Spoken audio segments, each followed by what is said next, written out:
Click in, click in, click in software. We're clicked. Hey, everybody. Let me turn a little light on.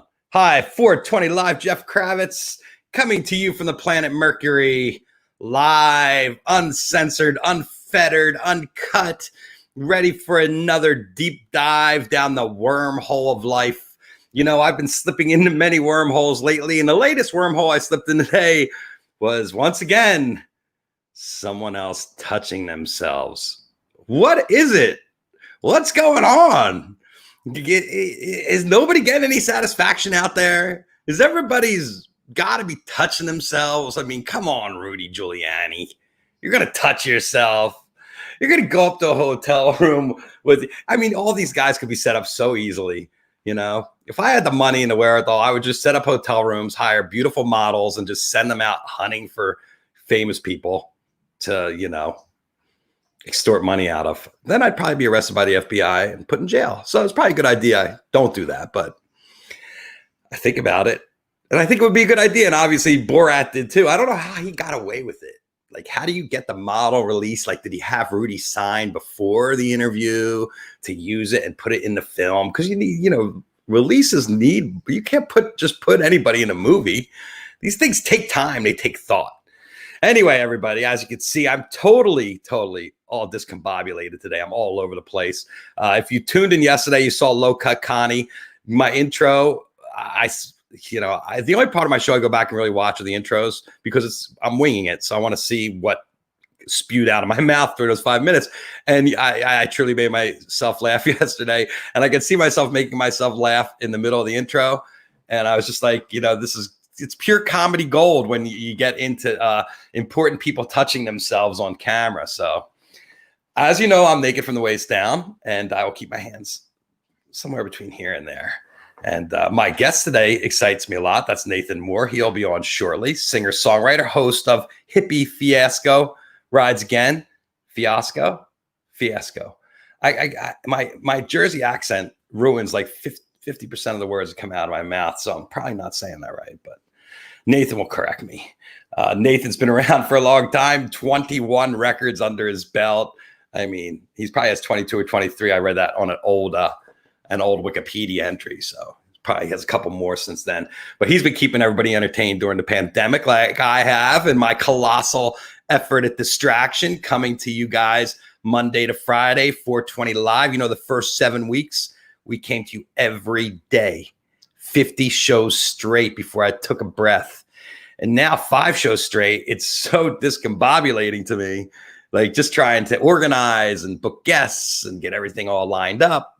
It's constant work. But since my photography career is in the dumper, I guess this is what I'm going to do. Until I'm ready to do pandemic photography, I'll be coming to you Monday to Friday, 420 Live. I am putting the band back together, and we're playing our first show this Saturday. I'll live stream it for anybody that's interested in checking out. I have a fantastic group of musicians I'm working with out here. We're going to be called the Spectacular Crew because that's what I accidentally named us. And we're going to start playing backyard parties because that's where the music's going to be. You're not going to see it in concert halls. You're not going to see it at hockey arenas unless you're in China or unless you're in New Zealand or unless you're in, where was the other place? Chile. There was somewhere else I saw where they're back to full concerts and full stadiums again. You know, until we can stop politicizing what's going on and get on track together. And you know what we have to do, everybody? We got to vote. You got to vote. You don't really have a choice. That ballot's probably sitting right there on your counter if you haven't done it already. If you don't know if you're registered to vote, your time's running out because the states are closing. Headcount.org yesterday signed 1 million people.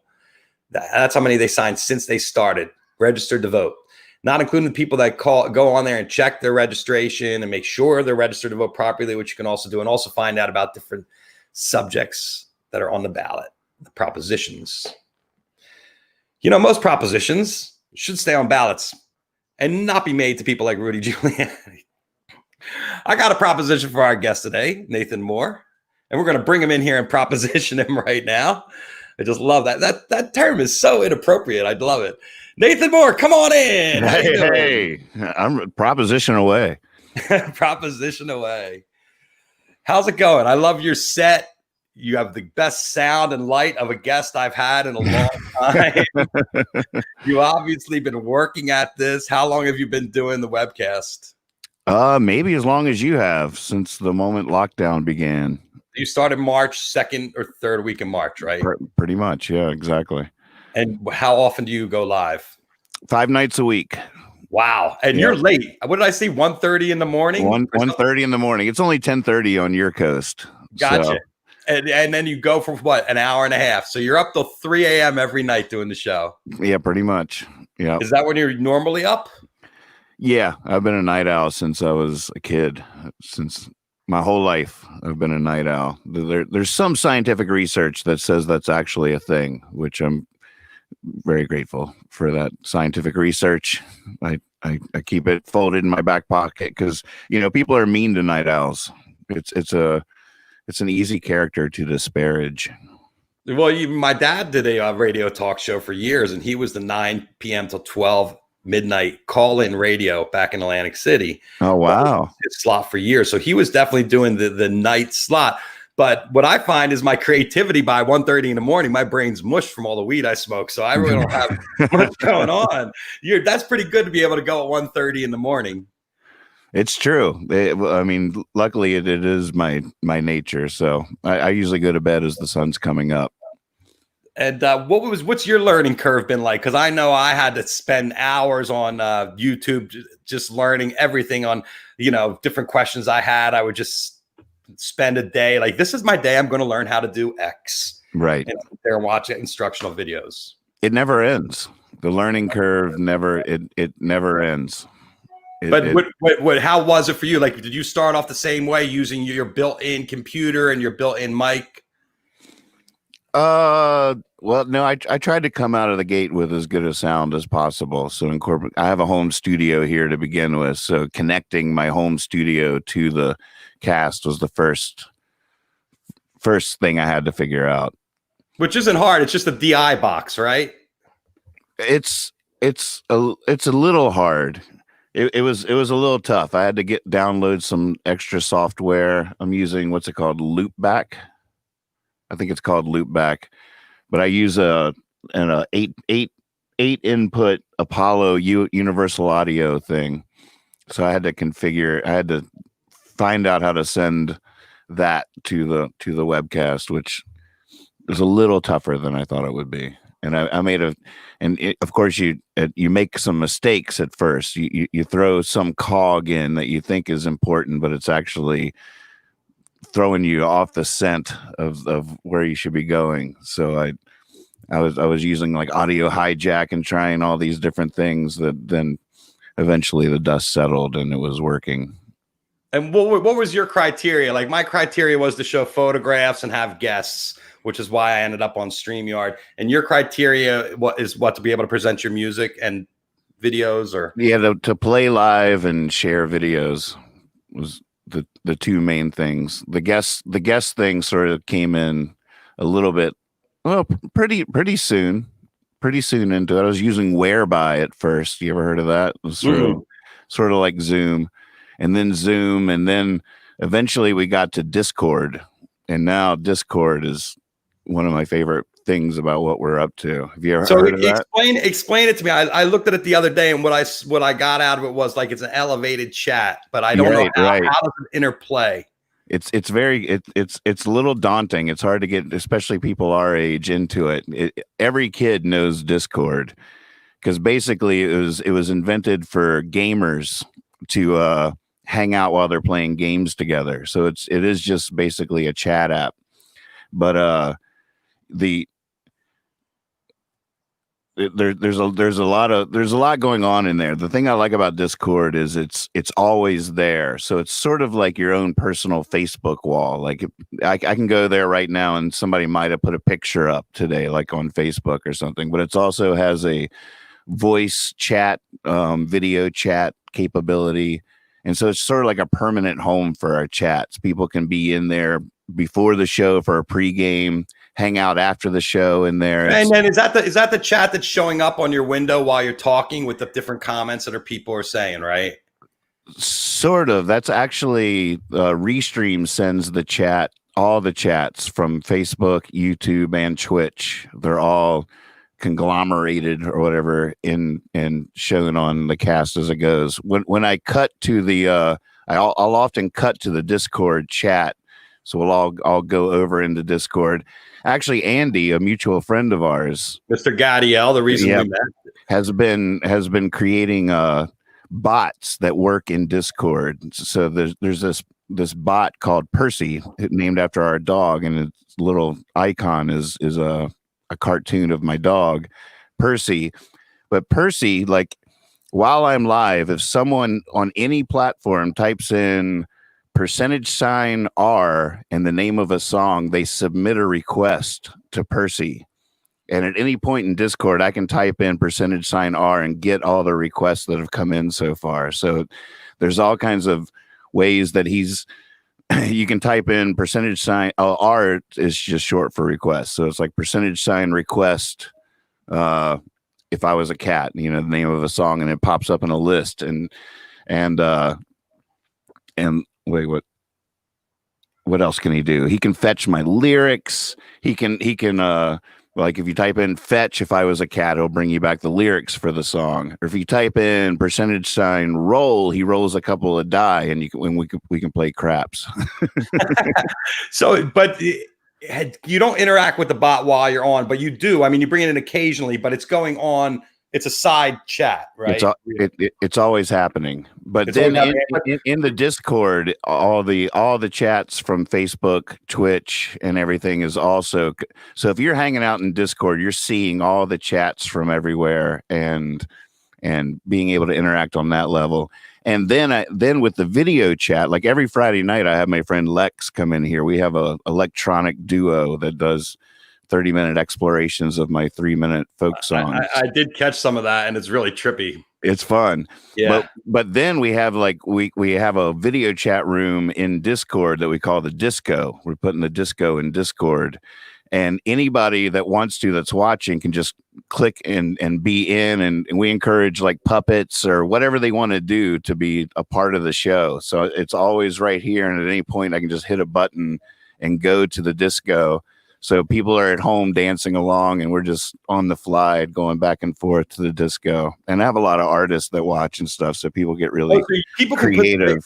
People can put their video feed from their house onto the Discord. Right, exactly. And then you can pop that into your show. Just with a push of a button. Oh, that's very cool. One night we had a guy, after Ruth Bader Ginsburg died, a live painter painted a portrait of her in the Discord while we were playing our music. So he was rocking out to us and painting her. And then all night I was switching back and forth to watch the progress of the painting coming along. So it creates a community space where make people into your fans as part of the show. Exactly. Wow, it's really cool. So it all depends. You have to have a show that kind of caters to that kind of vibe, right? Where you're checking in. But do you find it distracting because you got so much going on? You're playing guitar, you have a guest, you got the Discord. Well, the interaction is sort of the heart of the show. So everybody that watches knows how impressionable I am, and whether it's their humor or they're requesting songs, like especially with Discord, they can put up like a funny picture, and I can either like just go to Discord and like we can talk about the picture or just include it. If I'm just jamming here with loops or something, I can use the stuff they're putting in there as my video content. So it's sort of everybody's show to a certain extent. And I'm really malleable and reflective. A new thing, so you're not just talking to yourself. Right, exactly. And you're not just interacting with your comments. It's something a little bit more dimensional. That's really interesting. I'm gonna have to really check that out and see how it would play on 420 Live with everybody all 420'd out. I don't know. It could be a disaster. What's one of your most requested songs? Oh goodness. I don't know. I have a few that are requested a lot. Well, why don't you pick one of those suckers out and pick up that guitarist next to you and play us one? All right. Be happy to do that. Thank you. And I'm going to just zone over here into the backstage area and let you at it. Here Sounds you good. go. Nathan Moore. It's the Nathan Moore 420 Live show right now.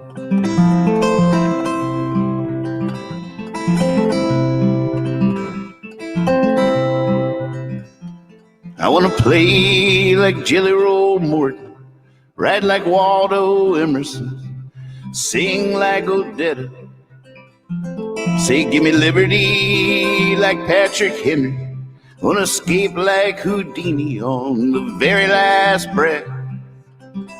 I want to fly straight as an arrow, crooked sparrow, want to swallow fire, I want to paint the town red. I want to understand under, and hold the whole world up over my head. Woo!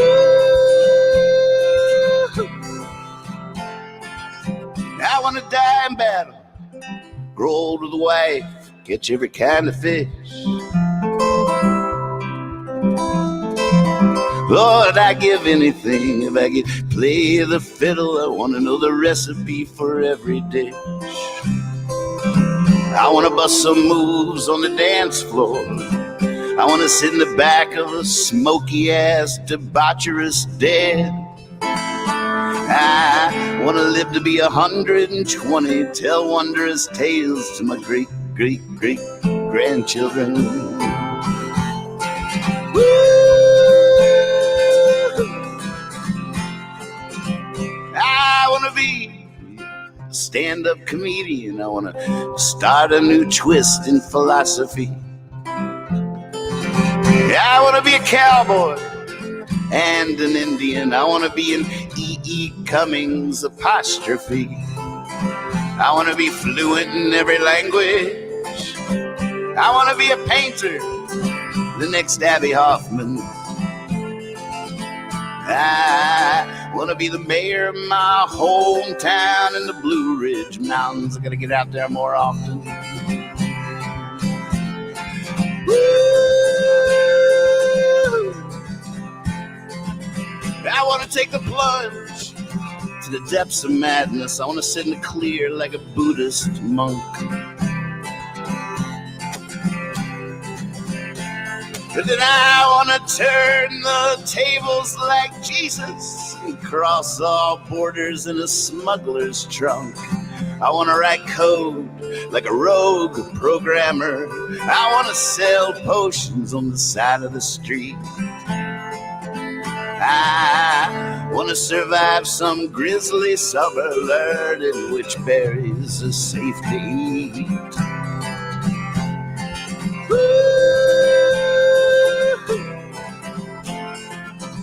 And I want to do tricks in a biplane smoking, be able to fix anything that gets broken. I want to hang on when the questions are spoken. I want to let go when the wind is blowing. I want a light bulb to go off in my head like Edison. I want to get my brain around what Einstein said. I want to understand under, and hold the whole world over my head. That's all. Just want to understand under, hold the whole world up over my head. Just want to understand under, hold the whole world.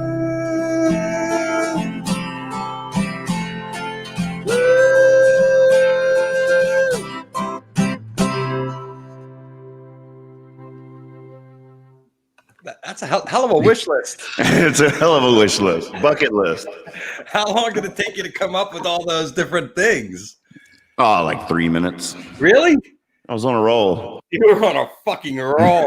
I'm just sitting there listening to all the different things you're saying. You so many different little pieces and parts of history. Did I hear Patrick Henry in there? You did. Oh, Jesus. Patrick Henry, man of our times. It's crazy. Well, what's your influences? What aren't my influences? Okay, what aren't your influences? I Not rap, or maybe rap. how could it not be? Yeah, that definitely you had some rap going on in there. Yeah, I mean that could be wrapped. Yeah. Although I do have to admit, all my actual attempts at rap were abject failures for sure. Well, white guys. But I've tried, and it's definitely influenced me. Well, I probably rap the way I play basketball, which is, two things I better left to other people than me. But they're both fun to try. Yeah, of course. Both of them are fun to try. And believe me, I have my moments when I'm with the kids and I'll make something up and everybody starts laughing. And, it's not like I haven't been exposed to rappers. It's like I'm forced to have to witness this music in my life at different festivals I shoot, things that I don't normally listen to and things that aren't part of my life. So where would you get the influences that you wouldn't see all the time? What do you mean? Like, I had different things I had to listen to. Like I had to go to rap shows. I had to go to EDM shows. I had to go to, pop shows. I had to listen to Britney Spears. I had to listen to NSYNC. These are all things I had to do for my career. And, right. Has there been stuff that seeped into your life from the outside that you're just like, no, I don't really need that influence in my life? It was definitely way I've found because that since I've sort of retired from touring, that it's definitely way harder to be as prolific as I was when I was a rambling young man traveling through the world, because it was just never ending serendipity and surprises and characters and things happening that were just songs, period. And, I come down to the same basement every day, and it's hard to be taken by surprise by, a stuffed animal. You again. Did you stop? You stopped touring because of COVID, right? No. I actually stopped. I mean, the lockdown I've been performing again because of this, like I did when I was younger, but I'd already pretty much stopped touring well before this, a few years ago. And what had you been doing? You were just done with the road? I would go out. I would just go out for some high paying appearances or short run tours and make a little money that way. But I just wasn't touring as a lifestyle like when I was younger. Well, you have a family, I assume. Yes. Mm-hmm. Married here, and I live in my hometown of Stanton, Virginia, and a beautiful wife and a beautiful home and nice, solid, stable existence. Nice, stable. And what have you been doing since you weren't touring? You have another job, or you just been working on writing and doing just always writing and recording, building a home studio, and trying to learn how to make records, which I'm really glad this came along, because that pursuit was getting incredibly frustrating. Well, I saw you made 21 records. Was my count right, or are there 23 now? Oh, there's probably way more than that, because some of them it gets confusing, because I've made a lot of records that only a few people have, so I don't know if those count. Well, anytime you put an album together, and it's songs on it, if we're just talking about making it, I probably have probably in the 35 to 40 range. But that's also, I had a band called The Amusement for 10 years. I was a part of a super band called Surprise Me, Mr. Davis, which is all three members of a band called The Slip, and Marco Benevento and myself. And we put out 6 or 7 records, depending on how you look at it. Right. So there's just with the bands and everything, just a lot, definitely a lot of output. Did I see that The Slip were recently getting back together or something like that? Always. They're a talented group of guys. They've been around for decades. Oh, yeah. I mean, the Bar Brothers are so successful and such a great band, but the love for The Slip will never, it only gets bigger as time goes on. Yeah, it's kind of crazy. So your market was the Telluride Bluegrass Festival, High Sierra. Was that kind of where you roamed? Yeah, I mean the jam band scene for sure, because it was when back then in the 90s, I guess, I had a band called The Amusement, and we actually were signed to High Sierra Records, their little fledgling label that existed for a couple of years, and and definitely played in that circuit all over the country. Do you miss the road? It was sort of interesting because after about 10 years of doing that, all of a sudden I saw this parallel universe over there of the folk circuit with the Folk Alliance and all that kind of stuff. And there's a part of me that wondered if I had gone the wrong direction. But at the same time, I don't think I would have traded it for anything. The jam band scene, even though it's not like song central like Folk Alliance is or something, but it was. I love everything about the rock and roll vibe, the psychedelic experience, the community, the outlandishness, the prankster spirit of it all. Well, it's legendary. Yeah, exactly.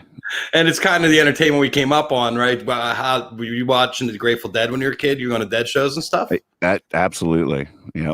Grateful Dead shows, rainbow gatherings. Oh, rainbow gatherings. What were they like? Did you ever go to one? No, I never went, but I've seen like documentaries and stuff, and it looks like the parking lot of a Dead show, but even crazier. Mind-blowing for a young man from a small town in Virginia to go to a rainbow gathering, and all of a sudden there's all these hippies in the woods all telling you welcome home, welcome home, welcome, and you're just like wide-eyed, like what is going on here? And they're building huge stoves and stuff out of the earth and feeding hundreds of people and doing these rituals and all this. And it's sort of connected to the Grateful Dead community. Same feeling you go to. It's like seeing finding out that this parallel universe exists right in the same country that you live in. There's this whole, not even a community, but a parallel universe. It's quite a awakening. Both of those experiences when I was younger. How many times did you go to that? The rainbows? Yeah. Just 2. I think I went to 2 of them. I was never a rainbower. I was always a gawker. I was always just sort of fumbling around going, oh my God, this is crazy. Wow. This is so inspiring. It almost sounds like Burning Man in the forest. Mm-hmm. Yeah. Burning Man's definitely a continuation of that spirit for sure. Yeah. Everybody's saying welcome home and giving you hugs and which I miss. Yeah, all of that. I miss all that stuff. I miss the people. Now that you can't play live, do you kind of miss not being able to play live? Or you're kind of done with that after your life? Not really. A little bit, yeah. And do you find the webcast a great way to fill the void? Oh my gosh, yes. Because it keeps you in touch with your fans. You get people from all over the world tuning in. Yeah, it's a great venue for what I do. I could travel hundreds of miles to sit on a bar stool somewhere and sing songs and tell stories, and then sleep in a weird hotel, and then keep traveling and get stuck in traffic and all that kind of stuff that isn't nearly as fun now as it was when I was younger. And or I can just come down here and play to people and tell stories. It's sort of ideal for me. Even with the whole other, I feel like it's a great venue for what we do. As strange as it may seem, it's almost perfect. Yeah, it's kind of interesting. It just creates a much broader reach. The potential for much broader reach. But as you know, you go live a lot. I find that we're oversaturating ourselves at a certain point too. Do you feel that? Absolutely. Absolutely. I mean, I just counted it up. I've done this would be show 157. That means there's 157 hours of me talking now on YouTube. And you're going 5 days a week, and you go about 90 minutes a night. So that's 7.5. Is that right? 7.5, right? 7.5 hours a week times whatever it is, 30 weeks, or what has it been? Something like that, right? I'll try to open up the video editing app to create highlights or something, and I immediately shut down, just overwhelmed by the amount of content.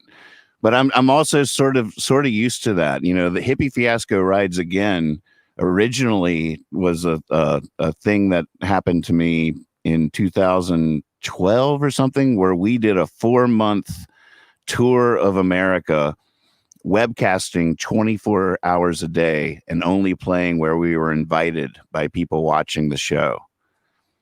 So for 4 months, we set out from Hippy Hill in San Francisco 4 months before High Sierra. We said destination High Sierra. We didn't have any gigs booked. We said we're going to stream this thing 24 hours a day, 7 days a week, and just head it out. And all this, and it had a form on our website to host a fiasco. So people, if anybody that filled out the form, they needed $500, a bottle of Maker's Mark, and me, Chad, and Liz, the driver and the merch girl, and our cat had to be able to sleep at the house. Those are the only requirements, and we played every single invitation we got. Put 10,000 miles later, we that culminated in like Relics hosting a fiasco on the roof of their building, and so many things happened in the course of that adventure, and it was a life-changing adventure. And that's why when we went into quarantine, the Hippy Fiasco Rides Again was refiring the kiln. It was cranking up the old jalopy and seeing if it turned over again. So I'm used to producing way too much content. And then the hard part, disseminating it later, is just a pain in the butt. I tried to make a movie about that experience, and with 24/7 footage, I mean, it was crazy. It's daunting. And I, as I talked to you a little bit earlier, I saw your shout out last night. You guys watched the highlight reel from last week, and you're like, Kravitz must have a good intern. And I do. Matt Bavuso is a great intern, and Matt goes and gets all the highlights from the reel, but I have to do all the heavy lifting myself as far as guests and socials and everything like that. All my research. It's not like I have anybody helping me out or doing any pre-shows. How do you go about doing all that? Is that stuff you handle yourself? I do it all myself. Yep. Yeah. It's an ongoing joke that the two cats we have are the interns, and at least once a week we get into a huge fight about how lackadaisically they're taking the whole project. They are officially the worst interns of all time, as far as I can tell. How's I don't know how Matt is, but he's probably better than Pip and Salsa. Well, Matt's very good at what he does. I mean, but he has to watch this show every day and write the clips out. Sorry, Matt. It's hard work because you got to pay attention to it, and you need some help. I mean, it's really hard. But I ultimately, and you probably ultimately, need a staff of probably a dozen people to do what we're doing. At least, yeah, absolutely. It can definitely employ them full time if they existed, and keep them going. There would be plenty for them to do. There would be plenty for them to do. I agree. I'm feeling the need for another one of those very cool songs. Oh yeah, yeah. What kind of thing you looking for? That last one was pretty good. So something maybe in contrast to that. Let's see. How about that? Let's see. Nathan Moore, ladies and gentlemen.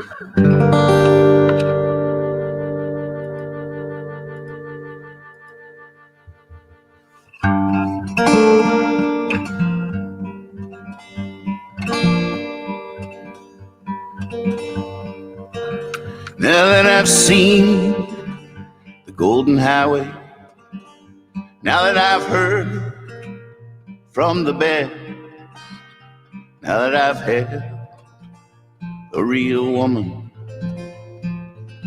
I'll never settle for less.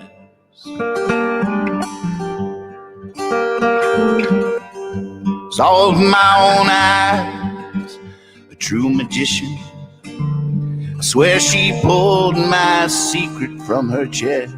I tried, but I just could not explain it. Now I'll never settle for less. The only trouble is the midnight melting, exploring the heights upon wings of excess. There's a long, long fall to the palace of wisdom, but I'll never settle for that.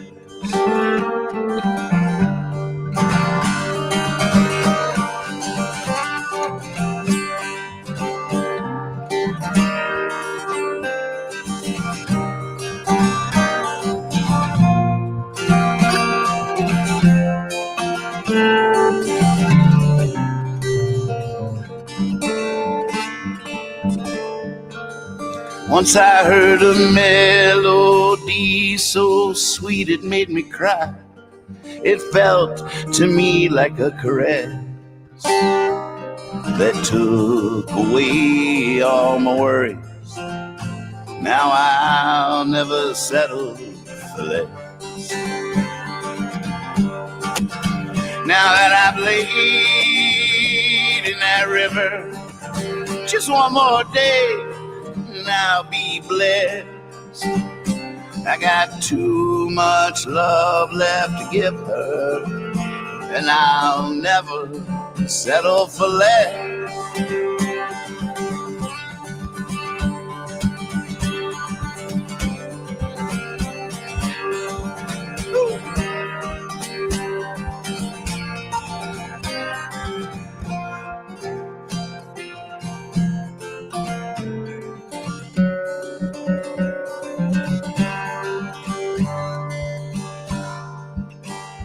Lately I've been spilling all over, even lost my keys just leaning west, 'cause that's where I was graced. Now I'll never settle for less. No, I'll never settle for less. I'll never settle, I guess.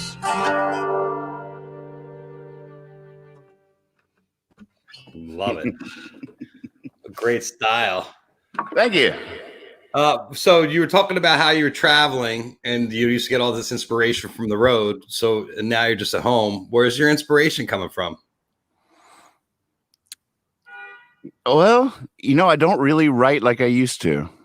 I'm sort of coming to terms with that. I still can do it from time to time, but I was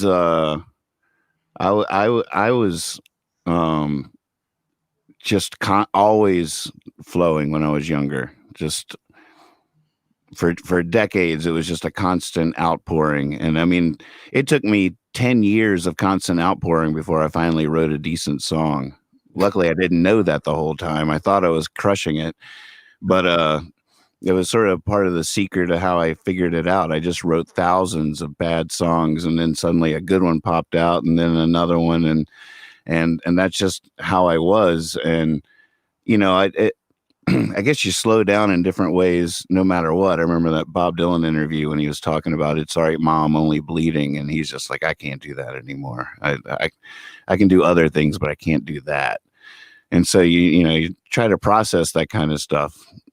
Athletes deal with it all the time. You hit a certain point where it's just not the same, and you have to make a transition. So I've had to have, I've struggled with it a little bit, feeling like, oh gosh, I've lost it. But then occasionally a song will come and remind me that I can still write a good song, and that helps a lot. I mean, I would, if it wasn't for being able to write a few good songs from time to time, I don't know what I would do. But in the meantime, since I'm not just always flowing, always pouring them out, I realize, the creativity that it takes to put on the show is incredibly rewarding. And I have, a couple thousand songs in my pocket that, for the most part, most people in the world have never heard a single one of them. A couple thousand.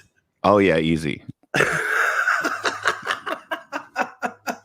And you have all the lyrics up here, or are they all on a file? Well, I have a lot more up here than I did 7 months ago from doing this nightly show all the time, right? That's one of the things I kept talking about. It's like, it's like all these songs are in shoeboxes under the bed, and now they're out from under the bed, out of the shoebox. Now they're all over the floor, but way more in my pocket now than there was seven months ago.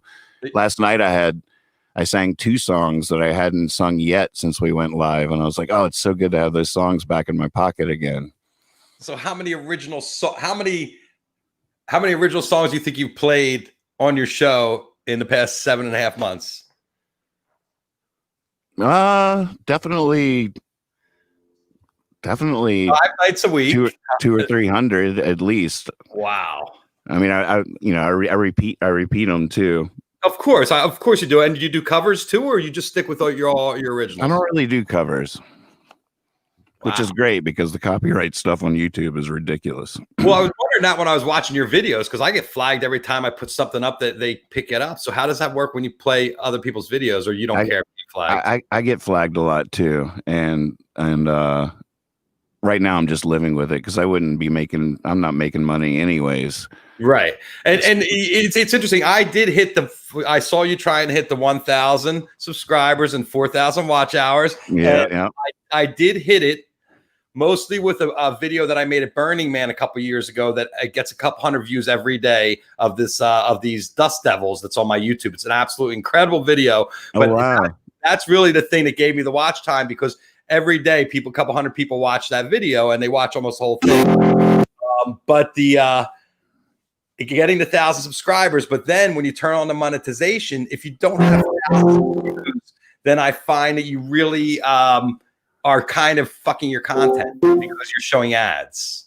Right. You know, actually, I can't even believe I'm saying this, but I still get a little tickled when I see an ad on my stuff. I'm like, look, I'm super legit now. I'm like, there's. I feel like in some weird way it's street cred. Well, yes, because you can put the ads on. It means you hit that. But what is the other thing you were talking about, being able to go live on YouTube? That was one of the things you wanted to be able to do, and I wasn't sure I understood what you were talking about. I'm not sure I understood what I was talking about. Oh, because you were like, I need to hit this up to hit the creator, because it does give you the creator studio, right? When you get in. And the super chats, which I never have pushed that or anything, but I love that it's possible. That's where people can buy stickers and add them in, and you get part of the revenue, and they can add photographs and cartoons. Well, they basically pay to have their chat seen. So, like, you know, in the future, it could be a really fun thing. If I got 1,000 people watching a super chat, you know, the chat would just be flying by, but the super chat would be like for $5, they could get their song request past everybody else. It's like optimizing your SEO. So you show top of the list, right? Exactly. Oh God. Well, did you ever think you'd be educating yourself about all this different stuff at this point in your life? Well, I've always sort of had that part of me, which is the good thing. Right, but it is kind of a departure, isn't it? I think for me it was a departure doing this. I mean, I had to come up and figure out all this stuff, from what kind of microphones. I mean, you're a musician, so you probably had microphones around, but microphones and lighting. I mean, I'm a photographer. I should know that. Right. Yeah, you gotta have a decent light and you got to have a good mic, but I never thought I'd be dwelling in this zone. I mean, I love it now that I'm here because I love the communication and being able to pick someone's brain. But right. No, it's I sort of enjoy that stuff though. I've definitely been learning a lot, and reading about lighting and all that kind of stuff was definitely new to me. But like I say, the original Hippy Fiasco Rides Again was a 24/7 stream, and in some ways, we're sort of revolutionaries in this exact phenomenon that's happening of musicians streaming their stuff. So it's always sort of been a part of my personality of using, not necessarily desiring to use it, but just seeing this technology as a possible tool to get the songs out there and to interact with people and to be an artist and to help form communities and stuff like that. And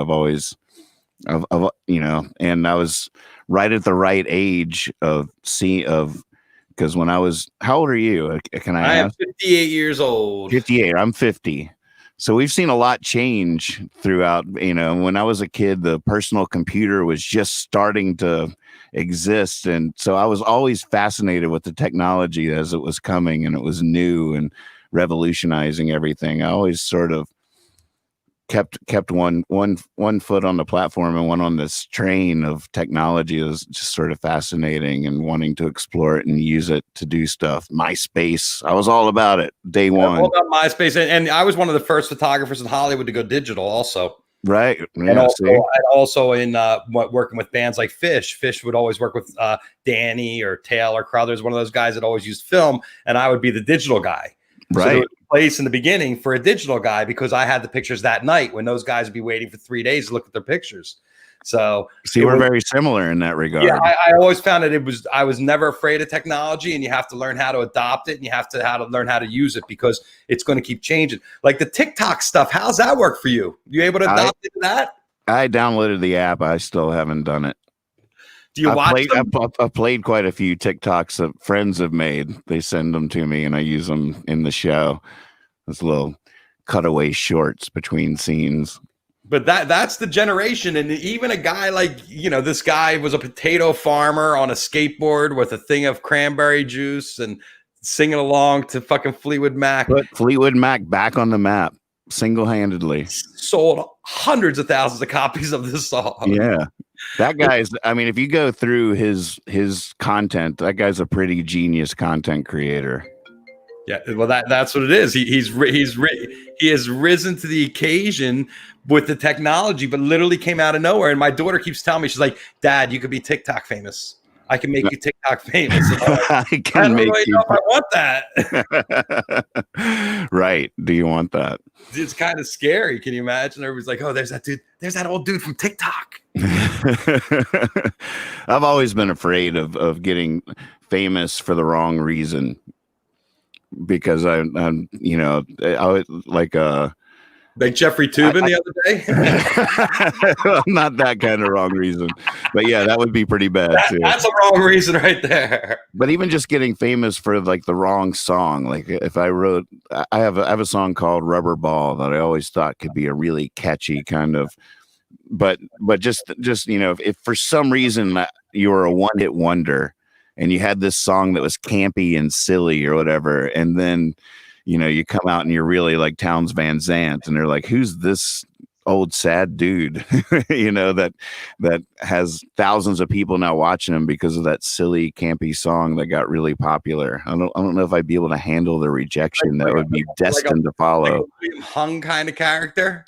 The guy William Hung, he was the Asian guy from American Idol that was a really bad singer about 50 years ago, and he became famous because he was so bad.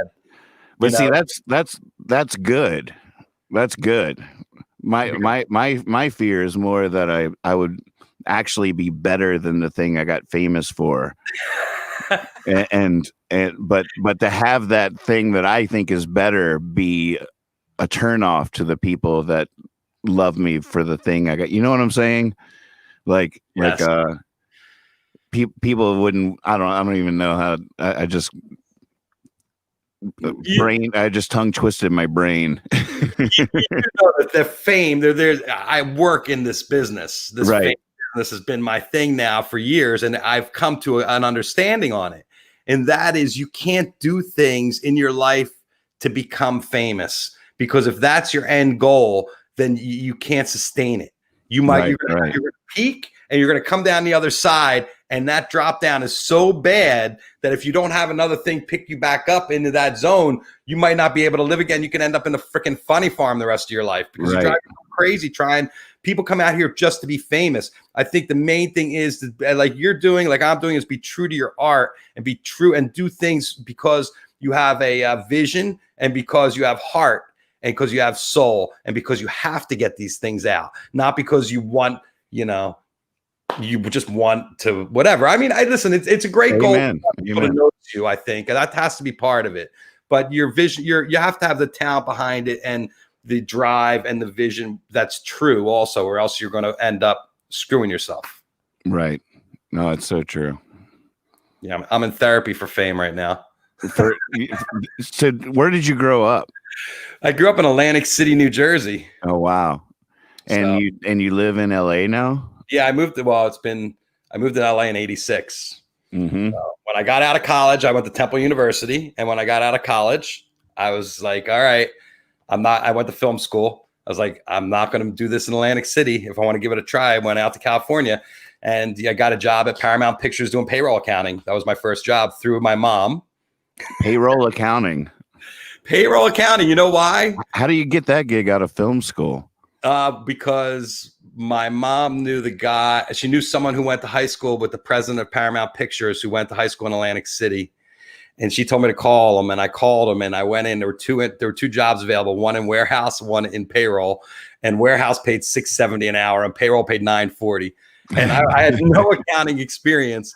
But your job was to ride a bike around the Paramount lot and to go out to the old punch machines, the time card machines, and take all the time cards out and then input them into the computer system.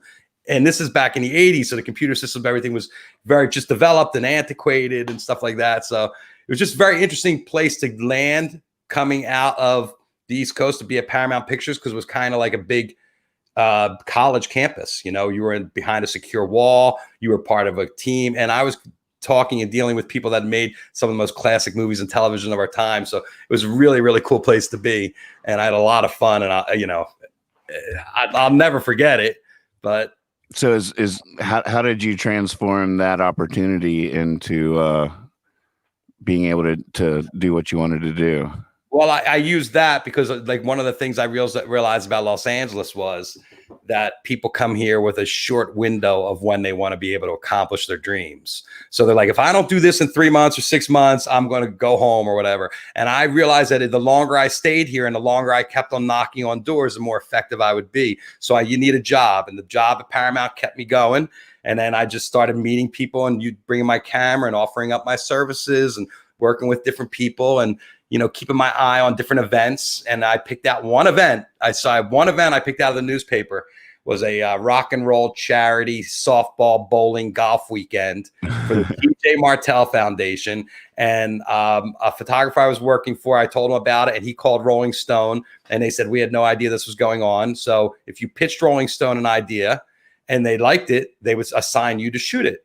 So that was my first shoot for Rolling Stone. And then it was off to the races. I didn't let that. I used that opportunity to get every job after that, pretty much. So you pitched to Rolling Stone, and they used your pictures in the magazine, right? Well, I pitched them that this event was happening, and then they gave me they called the PR and got me a photo pass for the event, and then I was the Rolling Stone magazine photographer of the weekend. So when I was there, I met people that managed acts and people that worked at MTV and people that were in the industry. And why did they accept your pitch? Because the pitch came from a photographer that was already established and worked with them. Okay. And their kind of gen at that time was, if you give us an event, that if you come to us and say, hey, there's an event I want to shoot and we don't know about it, or it's not on our radar, then we would assign you to do the job. So that I don't know why that was their protocol, but I really wasn't asking a lot of questions. Oh, my goodness. And it was an amazing opportunity, because back in the 80s, Rolling Stone was the place where 80s, 90s, even where everybody got their music news. Right. So it gave you a lot of great cred, and that just developed in there, and meeting people and going to places, and I'm from Jersey, so I had a bigger than life personality. That East Coast vibe goes a long way out here. Right. So I hear you. It was pretty amazing. It just cuts right through. Who's this guy? Well, yeah, exactly. I'm also, it's hard to tell on here, but I'm 6'4". So, I'm tall. I command a lot of space. I got this big shining forehead here reflecting light for 6 miles in every direction. Were you a big music fan as well? Yeah. Kidding me? I grew up in Atlantic City. So I was programmed from WMMR in Philadelphia. I don't know if you know that station, but it is like a legendary rock Philadelphia station they worked hand in hand with Electric Factory, promoting all the concerts that would come to the Spectrum. So the bands you would get would be Genesis, The Who, Pink Floyd, all the classic. Yeah. I mean, this was the stuff they'd Rush. This was the stuff they drove down your throat on MMR all the time. Queen, Bad Company, all the classic rock 70s and 80s bands that would be coming through the Spectrum. Springsteen, one of my favorites. I mean, Bruce, when I was 14, 15 years old, I discovered that Born to Run record. And then that changes kind of. Off he went. Off he went, off I went too. And see Bruce would do a 4-hour show and not leave the stage. Right. And he's still doing that. Still does. I was going to say that too. Yeah, it's my whole thing with that is bladder control. I don't know how he controls his bladder for 4 hours. I don't think you want to know. Well, I do, because I can't. I go to the bathroom 6 times while he's up on stage. Does he really hold it that long, or does he sneak away during a jam? I went to go see the Broadway show. And the same thing in the Broadway show, he's on stage for like 3 hours, and 2 hours in, I'm like, if this 80-year-old guy next to me doesn't get up to pee soon, then I'm gonna have to go. I have to go at a certain time in the middle of the show. He's just absolutely crazy. The guy's got amazing bladder control, and so does his whole band because nobody leaves the stage. Right. A friend of mine works for Takamine Guitars, which is Bruce's. He plays those acoustics, the Takaminis, and he actually said to Nils Lofgren once, he's like, "How do you guys not pee the whole show?" And he's like, "Oh, that's interesting. You noticed that?" He goes, "We don't drink any water. If you know, none of us drink the entire night." And I'm like, "Oh, ouch." That is hard. Wow. Hard. I mean, you got to keep up with the boss's bladder control, and he's 70 and he's still, or whatever he is, 65, and still out there for 3 hours. And here at 58, I'm getting up every 2 hours to go to the bathroom. Way too much information. Nathan, what do you got coming up? Show tonight. There's a special show we've been doing every Thursday at 8:30 Eastern time, 5:30 your time, with my father. He comes on with 20 questions, and he asks the question, and then the first right answer in the chat gets a point. And my wife keeps score on a piece of paper. So we have 3 cameras, one with my wife keeping score, one with my dad asking questions, and one with me. And the winner wins a free bottle of hot sauce from Taos Hum Hot Sauce in New Mexico. And it's just a whole thing, but it's all in good fun. And we just sort of, my dad's a great character, and it's a way for him to get out of the house without having to leave his chair. That's right. So but it's a fun format. It's pretty meta, really. Like if you're sitting at home, you're watching a show, especially if you're watching it on your TV, it's even more meta. You're sitting there with your phone and you're playing the game. You're playing the show. You're a part of the show. You know what? I wrote a whole concept about a TV game show that's just like this. So it's really funny to hear it. But that's the future. Is you have everybody chiming in. The first one in. If you got to use Google, it's going to take you another 4 minutes, right? Right. That's why we call it OK Google It. I love it. Yeah. OK Google It. Thursday nights at 8:30. So we got that coming up tomorrow. But then I got my nightly show tonight. And 10:30 PT, 1:30 Eastern. Yep, exactly. It's available on your Facebook page and on your YouTube channel afterwards, right? Yep. Yeah, well, I'm like you. I've been doing it every day since we started, so there's way too much content there if anybody wants to go back through it. I love it. You know, the pandemic pivot is what's defining us these days, how we're making the most of our times in these challenging times. So you've done a great job. Please keep up. Back at you. Every time I see you pop up, I'll tune in, and I just like hearing people talk. I've always been a fan of that. I like talk radio. I like ideas. I like conversations. So I enjoy what you're doing. It's good shit. And thank you for playing for us today. It's always good to hear some great music. Your music's original, your viewpoint's fresh, and it's great to hear your content. So thank you. Bless you. All right. Have a good one, Nathan. Take it easy, buddy. All right. And I want to thank Andy Gadiel for a great idea to have Nathan on the show. Thank you, Nathan Moore. Make sure you tune in to his show. We're at our hour. It went so fast. Tomorrow, Adam Bauer, he has a new album out, and he has this course he's teaching on the I Ching, which is this ancient Chinese mystical way to tell your fortune. So we're going to teach you how to use the I Ching. We're going to talk about his record. On Friday, we have our good friend Preston Robinson, Leon and the Peoples. They have a new song out right now that's right on time. And make sure you guys are out there, registered to vote. Take care of yourselves. Take care of each other. The head count, make sure you're signed up. Peace, love, happiness. Here's the big hug, big crackback. Come on, I have a ton of these shirts. You know that. I buy one every time I go to the show. Thank you, everybody, for tuning in. Our Dr. Sheldon there, MMR. I don't seem like an accountant. I wasn't an accountant, but I learned I needed a job. When you need a job, you're going to do whatever you got to do to get that check every week. So if I had to go around driving around the lot, getting time cards and putting them into a database, guess what? I learned how to do this show. I learned how to play guitar. I learned how to load bong hits. I'm going to teach you all that stuff. Tune in.